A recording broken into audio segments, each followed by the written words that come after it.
اللہ رب العزت نے حضرت ابراہیم خلیل اللہ علیہ السلام کو یہ مقام عطا فرمایا کہ آپ پتھر پر کھڑے ہوتے ہیں، ساتوں آسمان اور تحت الثری دیکھتے ہیں۔ ابراہیم خلیل اللہ علیہ السلام نے ایک شخص دیکھا، ایک بندہ دیکھا کہ وہ اللہ کی نافرمانی کر رہا ہے، تو اللہ کی بارگاہ میں عرض کی، باری تعالیٰ فلاں بندے کو ہلاک فرما دے، یہ تیرا نافرمان بندہ ہے، تیری نافرمانی کرتا ہے، اس کو ہلاک فرما دے۔ تو اللہ رب العزت نے حضرت ابراہیم خلیل اللہ علیہ السلام کی دعا کو قبول فرمایا اور اس بندے کو ہلاک کر دیا۔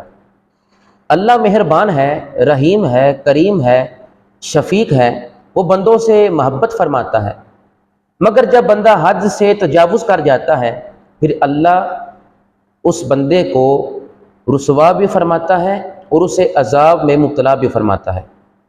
انسان کی رسوائی کا سبب کیا ہے؟ کہ وہ اللہ کی نافرمانی کرتا ہے۔ انسان کی پستی کا سبب یہی ہے کہ وہ اللہ کی نافرمانی کرتا ہے۔ انسان کے زوال کا یہی سبب ہے، تلاوت قرآن سے دور رہنا، ورد و وظائف سے دور رہنا، یہی انسان کے زوال اور پستی کے اسباب ہیں۔ پھر پیارے ابراہیم خلیل اللہ علیہ السلام نے دوسرا شخص دیکھا، اللہ کا بندہ دیکھا، مغرب کی طرف وہ اللہ کی نافرمانی کر رہا تھا، تو اللہ کی بارگاہ میں عرض کی، باری تعالیٰ فلاں بندے کو ہلاک فرما دے۔ تو اللہ رب العزت نے حضرت ابراہیم خلیل اللہ علیہ السلام کی دعا کو قبول فرمایا اور اس بندے کو ہلاک کر دیا۔ پھر ایک روز حضرت ابراہیم خلیل اللہ علیہ السلام نے ایک شخص کو دیکھا، بندگان خدا میں سے ایک بندے کو، اپنے امتی کو دیکھا کہ وہ اللہ کی نافرمانی کر رہا تھا، وہ اللہ کے احکامات کی پاسداری نہیں کرتا تھا۔ تو عرض کی، باری تعالیٰ فلاں علاقے میں، فلاں بستی میں تیرا ایک بندہ ہے، میرا امتی ہے، بندگان خدا میں سے تیرا ایک بندہ ہے، وہ تیری نافرمانی کر رہا ہے، اس کو ہلاک فرما دے۔ اللہ رب العزت نے ارشاد فرمایا، اے میرے خلیل، میرے بندوں کے لیے بد دعا نہ کر، میرے بندوں کے لیے بد دعا نہ کر۔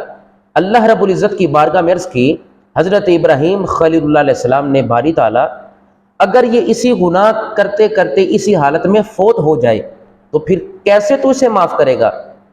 تو اللہ رب العزت نے فرمایا، اے میرے خلیل سن، اگر یہ آخری وقت بھی مجھ سے معافی مانگ لے گا میں تب بھی اپنے بندے کی بخشش فرما دوں گا۔